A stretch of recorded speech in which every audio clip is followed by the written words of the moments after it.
యేసు నామంలో మీకు శుభములు సమృద్ధిగా కలుగునుగాక. మధురం నీ వాక్యం అనే కార్యక్రమానికి స్వాగతం. ఈరోజు మనం శక్తివంతమైన బైబిల్ వాక్యములు అనే అంశం ధ్యానించుకుందామండి. Powerful Bible versus.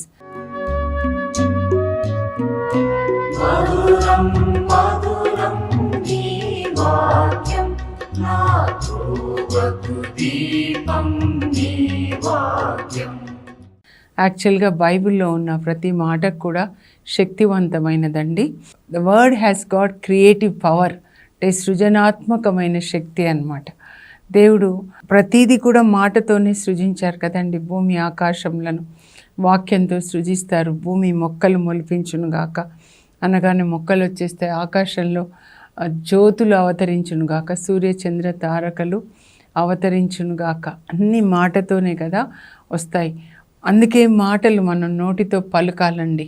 మానవుడు హృదయంలో విశ్వసించి నోటితో ఒప్పుకొని దాన్ని పొందుతాడు. దేన్ని అంటే వాక్యంలో ఏదైతే ఉందో దాన్ని పొందుతాడనమాట.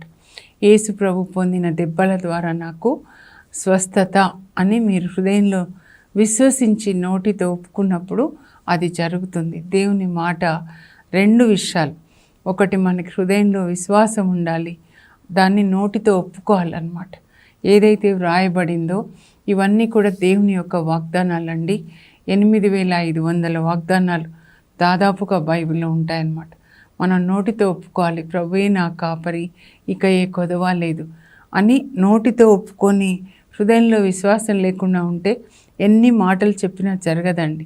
విశ్వసించాలి, ఆయన నా కాపరి, యేసు నా పాప పరిహారి, నా పాపంలో కొరకు ఆయన సిలువలో వెల చెల్లించాడు కనుక ఆయన సిలువ మరణం ద్వారా నాకు పాపక్షమాపణ, నేను నీతిమంతురాలుగా చేయబడ్డాను. అయితే కొన్ని నేను మీకు చెప్తా అండి. ఇప్పుడు ఫిలిప్పీ 2వ అధ్యాయంలో 9, 10, 11 అనమాట. అక్కడ పౌలు ఏం రాస్తాడంటే యేసు ప్రభుని గురించి, యాక్చువల్గా ఆయన వినయాన్ని గురించి, విధేయతని గురించి రాస్తాడండి. ఆయన దేవునితో సమానంగా యేసు ప్రభు తండ్రి కుడి ప్రక్కన కూర్చుంటారు పరలోకంలో సింహాసనం మీద. కోట్ల కొలది దూతలు వాళ్ళని ఆరాధిస్తారు. అయితే తండ్రి దేవుడు యేసు ప్రభుతో కుమారుడా, మై సన్, నువ్వు భూలోకంలో మరి మనిషిగా జన్మించి పశువుల పాకలో జన్మించి మరి కార్పెంటర్ సన్గా వడ్రంగి కుమారునిగా పెంచబడి దేవుని రాజ్యాన్ని గురించి బోధించి నువ్వు సిలువలో మరణిస్తావా? అప్పుడు అందరి పాపాలు నీ మీద వేసి నేను వాళ్ళని క్షమించి మళ్ళా వాళ్ళని నా పిల్లలుగా చేసుకుంటాను అంటే, అలాగే నాన్న అని యేసు ప్రభు తండ్రి చెప్పింది విధేయించి ఆయన పశువుల పాకలో పుడతాడనమాట. వడ్రంగి కుమారుడిగా పెంచబడతాడు. అందుకే యెషయా 53 చదివితే ఆయన ఎండిన నేలలో లేత మొక్క వలె పెరిగాడు. ఎండిన నేలలో చిన్న మొక్క పెరగడం చాలా కష్టం అండి. మెత్తటి నేల, వర్షాకాలం అయితే అది పెరగగలదు. అంటే ఆయన ఒక ప్యాలెస్లో పుట్టలేదు, ఆయనకి రక్షణ ఉండడానికి. ఒక రాజు కొడుకు అయితే ఎంతో రక్షణ, కానీ ఒక వడ్రంగి కొడుకు కాబట్టి అంటే ఈ లోక దృష్టిలో ఆయనని రాళ్లతో కొట్టడానికి ప్రయత్నిస్తారు, చంపడానికి ప్రయత్నిస్తారు. నోటికి ఏదొస్తే అదంటారు, నీకు దయ్యం పట్టింది, నువ్వు సమరీయుడవి, మంచి పని చేసిన ప్రతిసారి చంపాలనుకుంటారండి. యోహాను సువార్త 10లో కూడా ఆయన అడుగుతాడు, ఎందుకు మీరు నన్ను రాళ్లతో కొట్టాలని అనుకుంటున్నారు, ఎందుకు నన్ను చంపడానికి ప్రయత్నం చేస్తున్నారు అని యేసు ప్రభు నోరు తెరిచి అడుగుతారనమాట. అయితే ఇక్కడ ఏంటంటే ఎంత తగ్గించుకున్నారు. పరలోకం నుంచి భూలోకంలో ఒక ప్యాలెస్లో పుట్టలేదు, ఒక మామూలు ఇంట్లో కూడా పుట్టలేదు, ఒక పశువుల పాకలో. అంటే ఎంత తగ్గింపు స్వభావం కదా.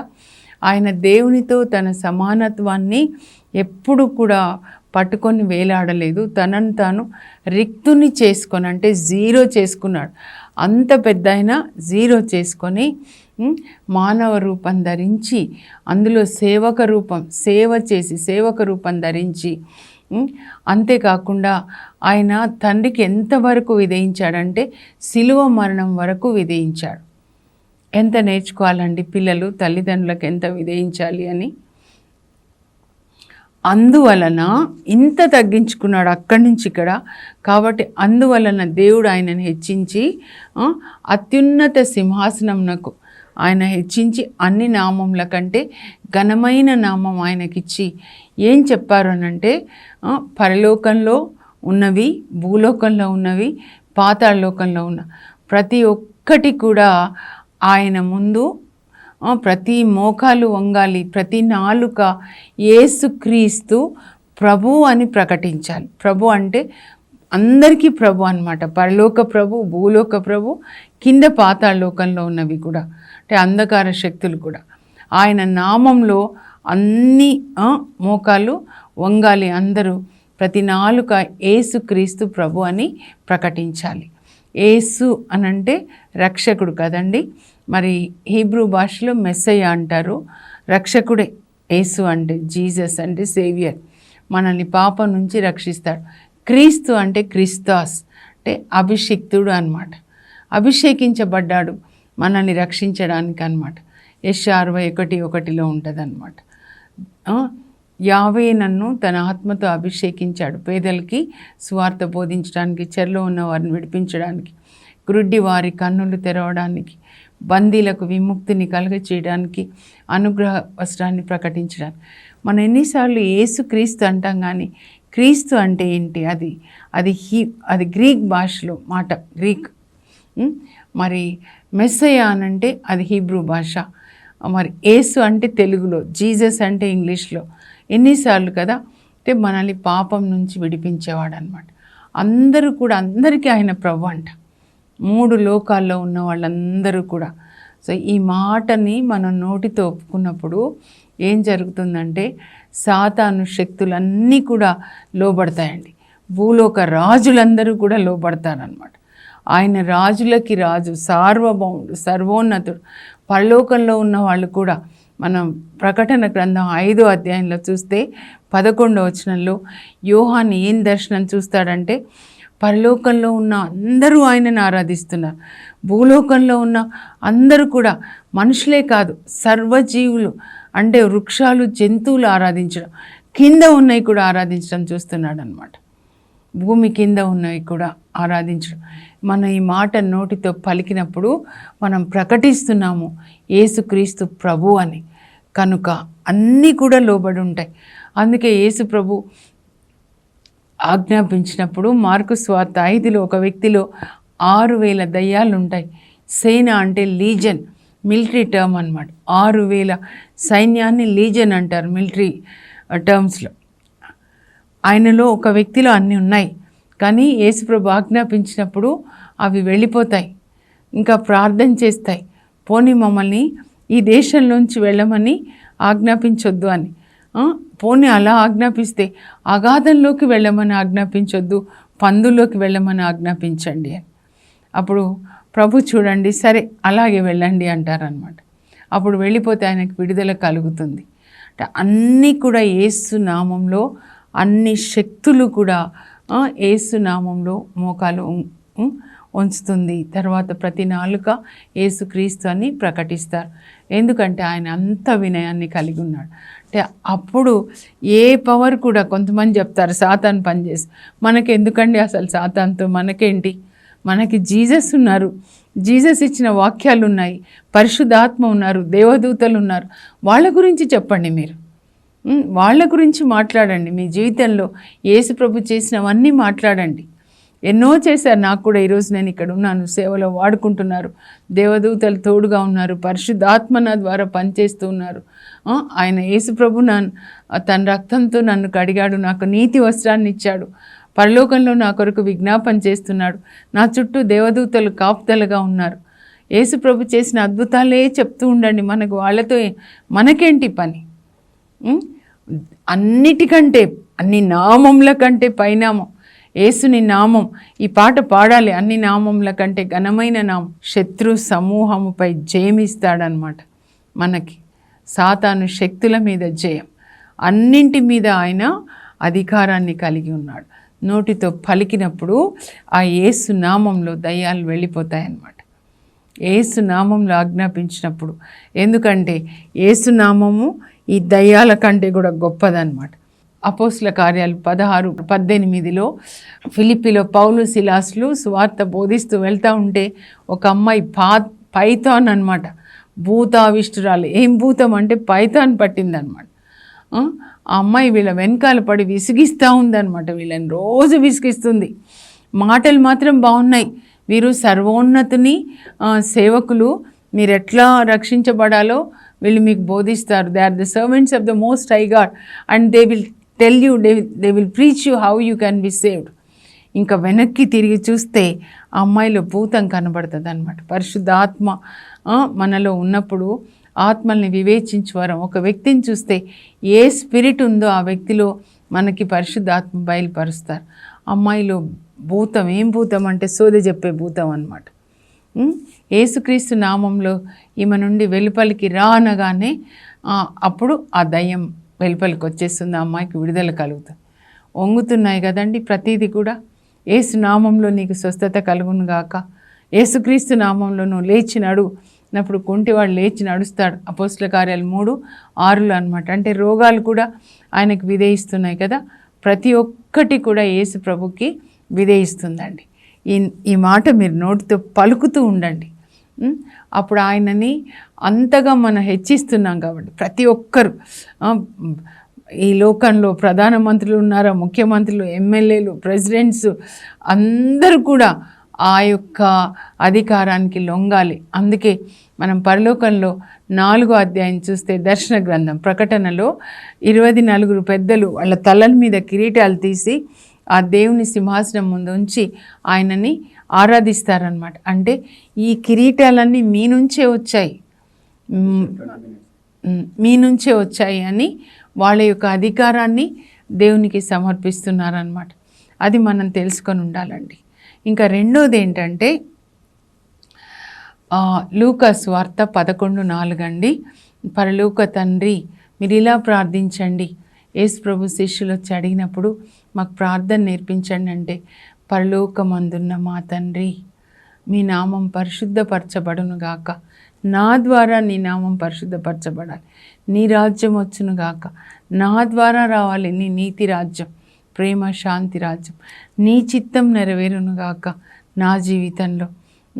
ఆ తర్వాత మా పాపాలని మన్నించయ్యా, అలాగే మమ్మల్ని శోధనలో చిక్కుకొననీయకుము. మనం రోజు అడగాలి, యేసు ప్రభువా నా పాపాలు మన్నించు, నీ రక్తంలో కడుగు.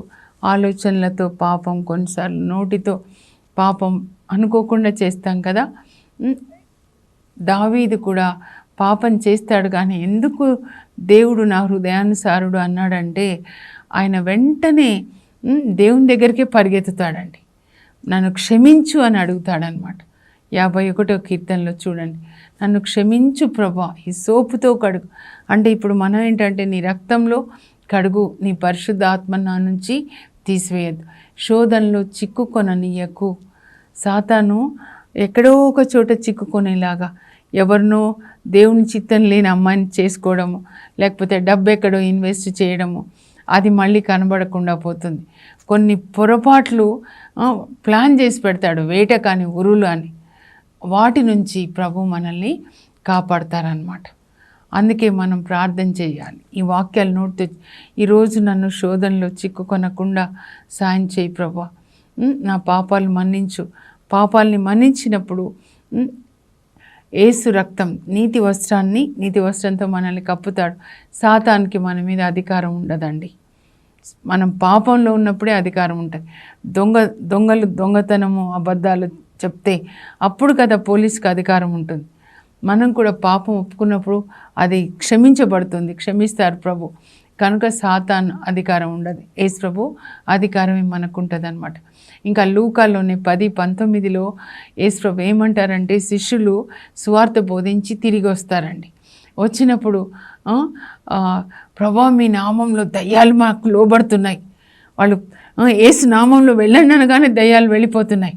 అర్థమవుతుంది కదా యేసు నామంలో ఎంత శక్తి ఉందో. అయితే ప్రభు ఏమంటారంటే, సాతాను ఆకాశం నుండి మెరుపల్లి పట్ట కాంచితిని, మీకు పాములు తేళ్ళు నలగొట్టడానికి శత్రు బలమంతటి మీద నేను మీకు అధికారం ఇస్తున్నాను, అవి ఏవి మీకు ఎంత మాత్రము హాని చేయజాలవు. పాములు తేళ్ళు అంటే సాతాన్ రాజ్యానికి సంబంధించిన పిశాచులండి.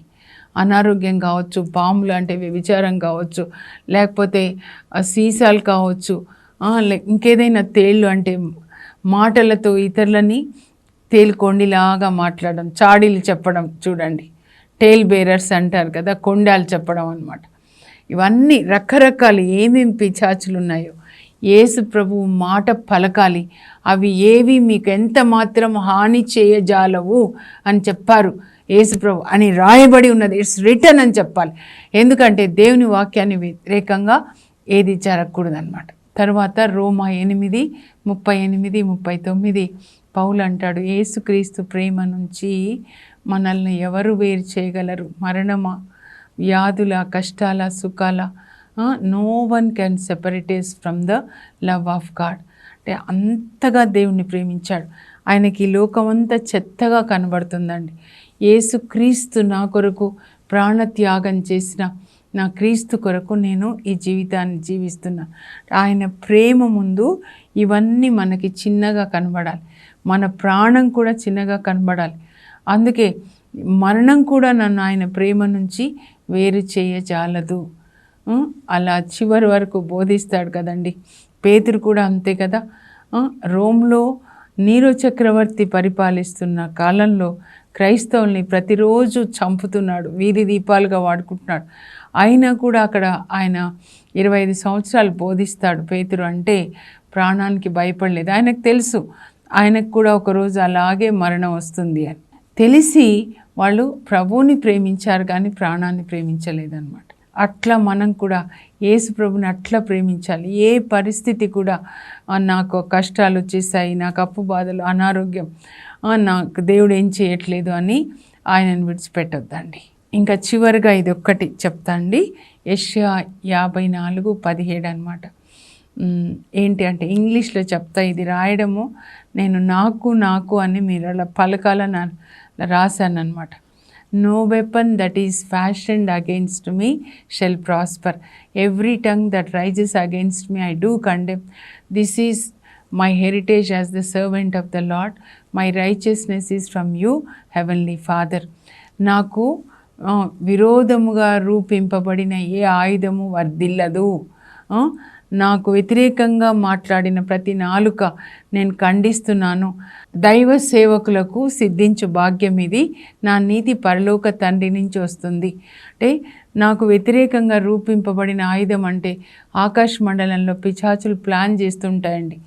ఏ చెడు జరిగినా, ఎవరి జీవితంలో జరిగినా అక్కడ ప్లాన్ ముందు జరుగుతుంది అన్నమాట.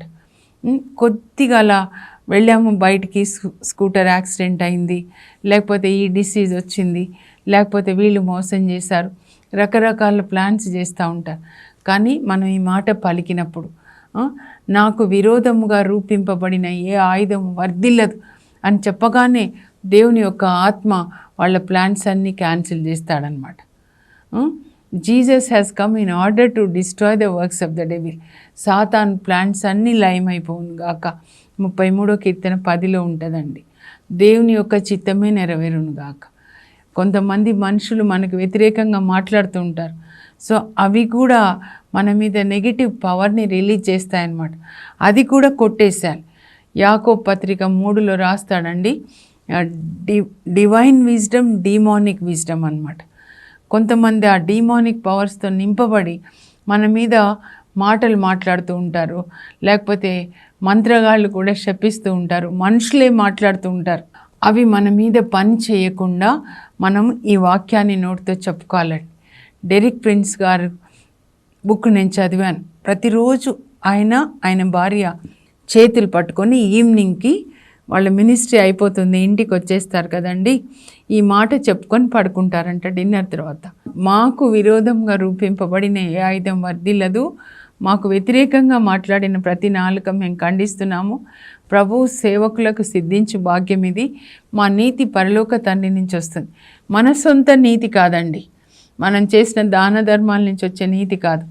యేసుక్రీస్తు శిలువ మరణం ద్వారా పరలోక తండ్రి నుంచి వచ్చిన నీతిని మనం ధరించుకొని ఉన్నాం అన్నమాట. ఎప్పుడు కూడా నీతి, రక్షణ, పాప క్షమాపణ, నీతి అనేది యేసుక్రీస్తు ద్వారానే తండ్రి దేవుడి నుంచి వస్తుందన్నమాట. అందుకే మన ప్రభు అయిన యేసుక్రీస్తు కృప, తండ్రి దేవుని ప్రేమ, పరిశుద్ధాత్మ సహవాసం మీతో ఉండునుగాక. తండ్రి ప్రేమ యేసుక్రీస్తు ద్వారా వస్తుంది. ఈ 5 కూడా మీరు చెప్పుకోవాలి. నేను చదువుతాను స్క్రీన్ మీద చూసి, ప్రతిరోజు మీరు చెప్పుకోనండి, మీ జీవితం మారుతుంది. శక్తివంతమైన బైబిల్ వాక్యంలో పవర్ఫుల్ బైబిల్ వర్సెస్ ఫిలిప్పి 2:9-11 అండి. పరలోకమందున్న వారిలో కానీ, భూమి మీద ఉన్న వారిలో కానీ, భూమి క్రింద ఉన్న వారిలో కానీ ప్రతివాని మోకాలును యేసు నామమున వంగునట్లును, తండ్రి దేవుని మహిమార్థమై యేసు క్రీస్తు ప్రభు అని ప్రతి నాలుక ప్రకటించునట్లును, దేవుడు ఆయనను అత్యున్నత స్థానమునకు లేవనెత్తి అన్ని నామముల కంటే ఘనమగు నామమును ఆయనకు ప్రసాదించెను.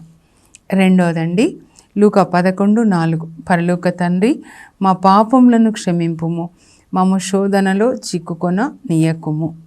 3, లూకా 10:19, నేను మీకు పాములను తేళ్లను నలగద్రొక్కుటకును శత్రువులను అనగద్రొక్కుటకును అధికారం ఇచ్చి తిని, అవి ఏవియు మీకు హాని చేయజాలు. కనుక ఆ అధికారంలో మనం నిలబడాలండి. నిలబడి వీటిని గద్దించాలన్నమాట. రోమా 8:38-39 అండి. మన ప్రభు అయిన యేసుక్రీస్తు ద్వారా మనకు లభించిన దేవుని ప్రేమ నుండి మనలను మరణం కానీ, జీవం కానీ, దేవదూతలు కానీ, లేక ఏ ఇతర పాలకులు కానీ, ఊర్ధ్వలోకం కానీ, అధోలోకం కానీ సృష్టిలో మరి ఏదియు వేరు చేయజాలదు. యెషయా 54:17, నాకు విరోధముగా రూపింపబడిన ఏ ఆయుధమును వర్ధిల్లదు, నాకు వ్యతిరేకముగా లేచిన ప్రతి నాలుకను నేను ఖండిస్తున్నాను. ప్రభు సేవకులకు సిద్ధించు భాగ్యం ఇది, నా నీతి తండ్రి నుండి వచ్చును. ఇది బ్రీఫ్గా చెప్పాలంటే అండి, ఈ 5 సత్యాల్ని మన జ్ఞాపకం పెట్టుకోవాలి. యేసుక్రీస్తు మన ప్రభువు, మన రక్షకుడు.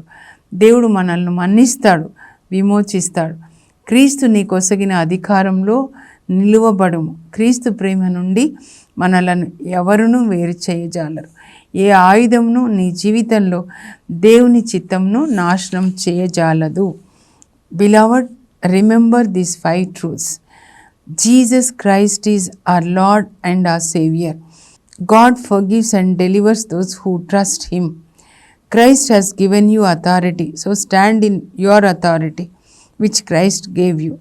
Nothing can separate you from His love. No weapon will destroy His eternal purpose for your life. Hence stand on His word and never let go of. ఇప్పుడు ప్రార్థన చేసుకుందాం. ఈ వాక్యాల్ని పట్టుకొని ప్రార్థన చేద్దాం. ప్రతి నాలుక యేసు ప్రభుని ఒప్పుకోవాలి, ప్రతి మోకాలు వంగాలి. యేసుక్రీస్తు ప్రభు అని ప్రతి నాలుక ప్రకటించాలి. ప్రభా, ప్రతిరోజు యేసుక్రీస్తు నా ప్రభువు, నా రక్షకుడు, నా పాప పరిహారి, నా మంచి కాపరి, నా మార్గం, సత్యం, జీవం అని ప్రకటించడానికి నాకు విశ్వాసాన్ని, కృపని దయచేయండి తండ్రి. నా మీద ప్రయోగించక చేసిన ఈ ఆయుధము వర్ధిల్లకుండా సహాయం చేయండి. మా పాపాలన్నీ కూడా మన్నించండి.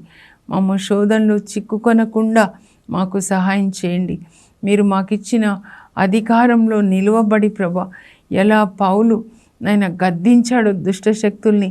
ఇదిగో ఎలిమాస్తో అంటాడు ప్రభా, అపోస్తల కార్యాలు 13:10, సాతాను పుత్రుడా, నువ్వు అన్ని విధములైన కపటంతో నిండి ఉన్నావు, దేవుని హస్తం నీ మీద పడనున్నది, నువ్వు కొంతకాలము గ్రుడ్డివాడవే, సూర్య వెలుగును చూడకుందుగాక. అలాంటి అధికారం, దుష్ట శక్తులని తండ్రి సవాల్ చేసే అధికారాన్ని మాకు దయచేయండి. వాక్యం ప్రకారం జీవించడానికి, నోటితో పలకడానికి, హృదయంలో విశ్వసించడానికి కృప దయచేయండి. యేసు పరిశుద్ధ నామంలో అడుగుచున్నాం తండ్రి, ఆమేన్. దేవుని వాక్యం ఏదైనా కూడా వాక్యంలో శక్తి ఉందండి. ఆ వాక్యాన్ని విశ్వసించి నోటితో పలికినప్పుడు అది మనకి జరుగుతుంది. God bless you. Have a blessed day.